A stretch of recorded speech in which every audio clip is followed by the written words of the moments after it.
Oscar has a bad dream. One night, Oscar the Grouch had a bad dream. In fact, he had a terrible dream. Oscar dreamed that one morning he opened the lid of his old banged up trash can, and it wasn't old and banged up anymore. In fact, it was all shiny and pretty and freshly painted and tied with a big red bow. Oscar was so surprised that all he could do was open his mouth, but no noise came out. He looked again at the nice white paint and flowers painted on the outside and opened his mouth again. Only this time, a lot of noise came out. "I don't believe it! I just don't believe it! Somebody ruined my nice, dirty, dented up garbage can. This is awful! Look how yucky it looks now! I am so upset! I'm going to Mr. Hooper's store and have a nice, cold anchovy ice cream soda to cool me off." Oscar went into Mr. Hooper's store, climbed up on the stool, and said, "Hi, Mr. Hooper. I'm rotten, and I hope you're the same. Give me my old favorite, an anchovy ice cream soda, and don't expect me to say please, because grouches don't say nice things like that." Mr. Hooper smiled at Oscar and said, "Anchovy soda? I'm sorry, but we don't have any anchovy ice cream. We only have nice tasting ice cream, like vanilla and chocolate and strawberry." "Wait a minute! Are you telling me that you don't have any of my favorite ice cream anymore? No more spinach ice cream? No more onion ice cream? Just disgusting vanilla and chocolate? Well, never mind. The Mudman is coming with my weekly delivery of delicious mud, and I'll just wait for him." Oscar went back to his trash can, hiding his eyes so he couldn't see how nice it looked, and went inside. Soon there was a knock on the lid. Oscar opened it up and stuck his head out. It was the Mudman. "Boy, I'm glad to see you. I can hardly wait for my nice, delicious bottles of mud." "Mud? Excuse me, Oscar, but I'm not bringing you any mud. I'm bringing you some nice, fresh bottles of milk." "Milk! Are you kidding? I don't drink milk. It's too good for you. I want my slimy old mud. That's what I want." "But, Oscar, I wouldn't bring anybody mud to drink. That's disgusting. Oh, by the way, your garbage can looks very nice." "Ah!" cried Oscar. "I don't believe this is happening to me. No anchovy ice cream, no mud, my poor, wonderful, beat-up garbage can all shiny and ruined. I know what I'm going to do. I'm going to go see my old friend Leon at the crummy dump. He'll be in his nice broken-down shack with rags for curtains, and he'll make me feel better. Yep, that's where I'm going, because I can't stand it here." Oscar began walking to the dump. He walked in the gutter, of course, because that was his favorite place to walk. Usually Oscar found old tin cans or empty soda bottles to kick and all sorts of trash and rubbish to pick up and save. "Hey, wait a minute. What's going on? I've been walking for 5 minutes and there's no trash in this gutter. It's clean. In fact, everything looks neat and clean. This is terrible. Boy, wait till I see my friend Leon at the dump. Something weird is going on around here." In his dream, Oscar arrived at the dump, and he was surprised again. "I must be seeing things!" Oscar cried. "Leon, my old grouchy friend, is all neat and dressed up. The old town dump, which used to be messy and dirty and full of busted furniture and trash, is now all neat and clean, and the trash isn't trash anymore. It's all fixed up, and it looks nice and new again. And Leon's house is fixed up and has new white curtains. This is terrible! This is yucky! This is disgusting! Leon, what's going on?" "Why, Oscar, I don't know what you're talking about. I wouldn't like an awfully messy, dirty dump, and I wouldn't live in a broken-down, falling-apart old shack with dirty rags for curtains. But come inside and have a nice hot plate of delicious chicken stew." "Delicious chicken stew! You used to make delicious garbage stew from potato peelings and eggshells with an old goulash tossed in for flavor. Chicken stew? Yucky!" Oscar didn't know what to do. His trash can was covered with flowers and fresh paint. Mr. Hooper didn't have any anchovy sodas or Oscar's favorite ice cream. The Mudman had milk instead of nice gooey mud. The gutters all over the town were nice and clean. Even the town dump was all fixed up and spiffy.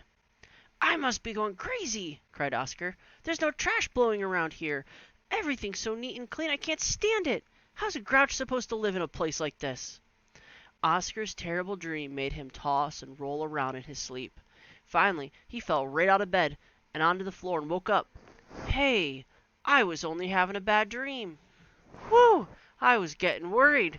Hey, boy, wouldn't it be terrible if everything really was all nice and neat? Thank goodness that was only a bad dream. Guess I'll go outside and see who I can yell at. Oscar pushed up the lid of his garbage can and almost fell out. His garbage can looked just the way it did in his dream. It was all freshly painted, it had flowers all over it, and tied around it was a big red ribbon. Oscar looked around wildly. There was no trash in the gutter. The street, sidewalk, and gutter were clean. Oh no, I'm wide awake and it looks like I'm still dreaming. What is happening to me? Why, nothing's happening to you, Oscar, Maria said to him. Everything is nice and clean because we're having cleanup week here on Sesame Street. Ooh, said Oscar. For a minute I thought I was dreaming again.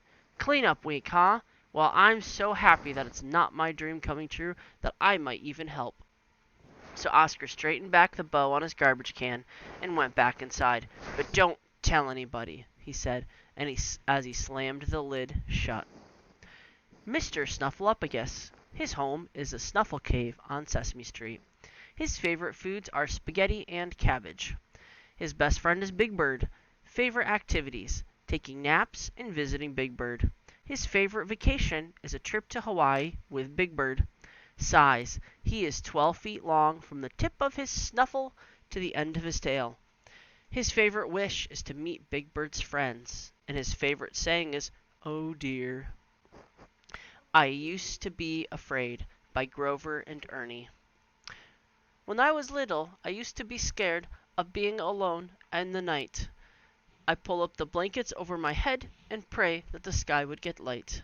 But then my mommy sat by my bed and said there was nothing to fear, 'cause nothing scary went on in the night, and she and my daddy were near.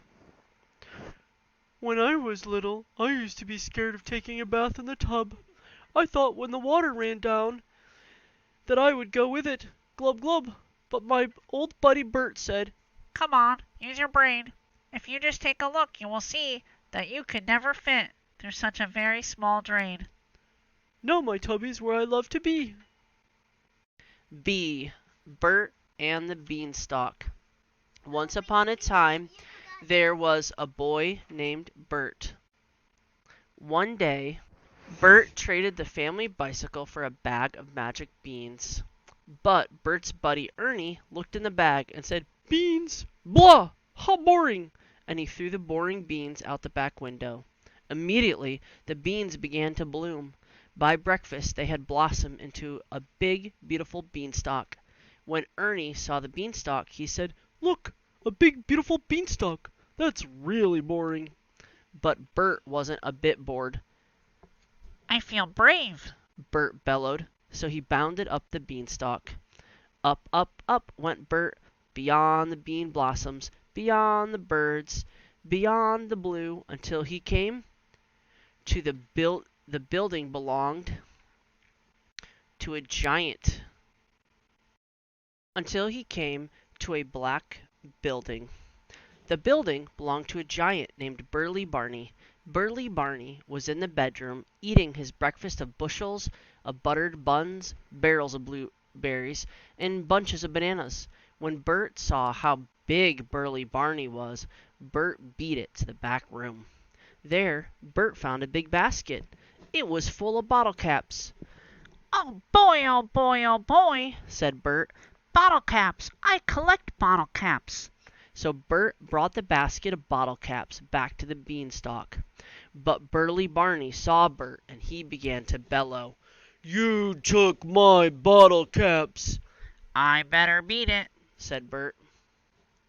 Boldly, Bert climbed down. Barney bounded down behind him, but on a bottom branch, Bert slipped and fell with a bump. "I'll bet you want to bash me because I borrowed your basket of bottle caps," blurted Bert. "Are you batty?" bellowed Burly Barney. "Those bottle caps are boring. They were driving me bananas. Thank you for borrowing my bottle caps." And Burly Barney shook Bert's hand. In fact, he shook Bert's whole body. Then Barney bounded back up the beanstalk to his beautiful black building. And now that basket of bottle caps belonged to Bert. And Bert had the best and biggest bunch of bottle caps on the block. So Bert was beaming. And everyone lived blissfully ever after, except Ernie, who was bored. "Oh, brother, that's boring." Summer. Sing a song of summer. Sing a song of sun. Sing a song of swimming. Sing a song of fun. Sing a song of castles. Sing a song of sand. Sing a song of fishing. Isn't summer grand? Colors in Spanish. Blue, azul, green, verde, yellow, amarillo, purple, violeta, red, rojo, orange, and naranja. Aha! Look, 2 airplanes. Count them with me. 1, 2. Oh, I love it.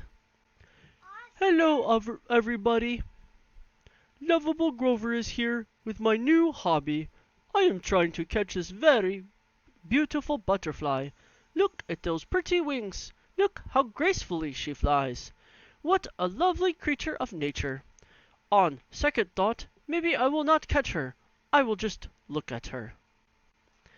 A Bird's Tale. Once upon a time, a long, long time ago, there were 2 birds who lived together in a little cottage in the woods. The 2 birds were very good friends, but they didn't know what to call each other. They had no names. One day, the larger bird said to the smaller bird, "Hey, I know, I'm yellow. You can call me Yellow Bird." "That's no good," replied the smaller bird. "I'm yellow too. If we call you Yellow Bird, what will we call me?" "Oh, that's true," said the large bird. "Well, how about this? I'm all covered in feathers. You could call me Feather Bird." "I have feathers too," said the small bird. "That's no good." "Well, what about my feet?" said the large orange bird. "You could call me Orange Feet with 3 toes. How would that be?" "I have orange feet with 3 toes also," said the small bird sadly. "What about calling me Bird with big googly eyes and a beak instead of a nose, with a red hat?" suggested the large bird. The small bird sighed. "I have big googly eyes and a beak instead of a nose, and there's my red hat hanging on the hook." "Oh dear," said the large bird. "We seem to be exactly the same in every way. We'll just have to have the same name too. There's absolutely nothing at all to tell us apart." "Except you're so big and I'm so little." "That's it," replied the large bird. "I'm big, you're little. That's the answer. We'll call me Great, Huge, Enormous Bird, and we'll call you Wee Tiny Small Bird. How about just Big Bird and Little Bird, huh? With love from me to me. Hello, everybody. Let us play a little word game. Here's a picture of me, cute little Grover. Do you see the lines pointing to the parts of my furry body? You do? Oh, good. Near each line is a word. Do you know what the words say? Guess. The word that is matched to my leg says... Yes, that's it. It says leg. Guess what the other words say? Foot, hand, arm, nose, eye, head. Now, I will tell you a story. All those nice words are in this story. Will you help me? See if you can tell what all the words and the pretty colors say. Here we go.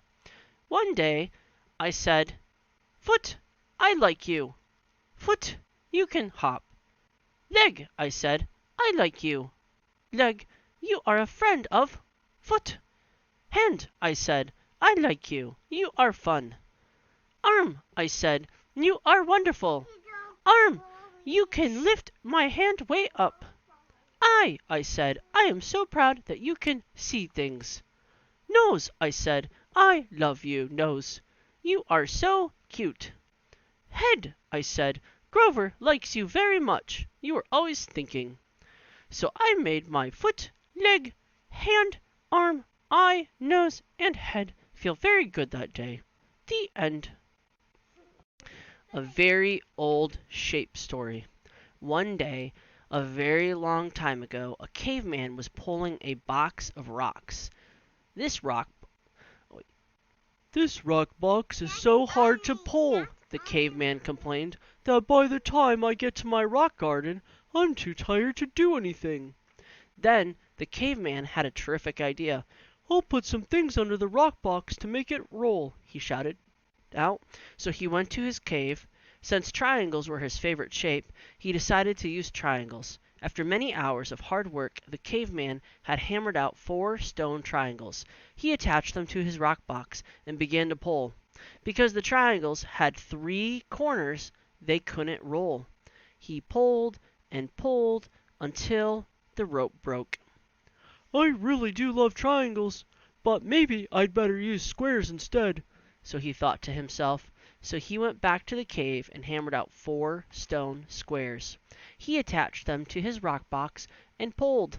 The squares were even harder to pull than the triangles because they had 4 corners, and again the rope broke.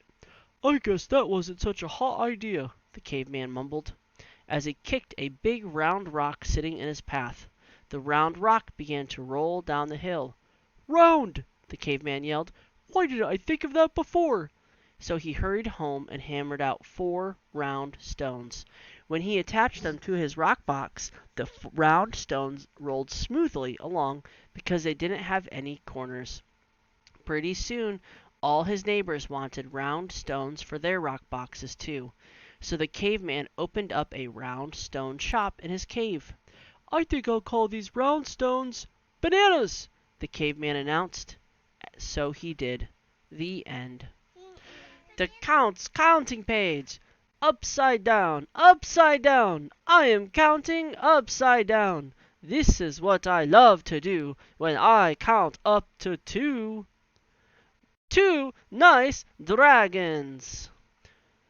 2 sly elves. 2 small castles on the shelves. 2 big spiders. 2 plum pies. All these 2s before my eyes. 2 big moons. 2 piles of gold. 2 mean witches, very old. 2 bright stars shine on the town. All these 2s are upside down, upside down, upside down. I am counting upside down. This is what I love to do when I count up to 2. Turn this picture right side up and find the things that come in 2s. Ha, ha, ha. 2. Sherlock Hemlock in The Mysterious Stranger. Egad! It is I, Sherlock Hemlock, the world's greatest detective. I think someone's hiding in this darkened room. Luckily, I've brought my flashlight. Zounds! 2 suspicious-looking shoes. Count them. 1, 2. 2 of something else. 1, 2. 2 sinister hands. God! This suspect has 2 of everything. 2 beady eyes. Aha! The light switch. Now we'll see who this sinister 2 of everything person is. Egad! This isn't a person, it's a picture. It's not suspicious at all. Strange. This face looks familiar. I've seen that man somewhere. Very handsome, whoever he is. The Cat and the Fiddle. Hey diddle diddle, the cat and the fiddle. The cow jumped over the moon. The little dog laughed to see such sport, and the dish ran away with the spoon. The end. We'll see you in Volume 3.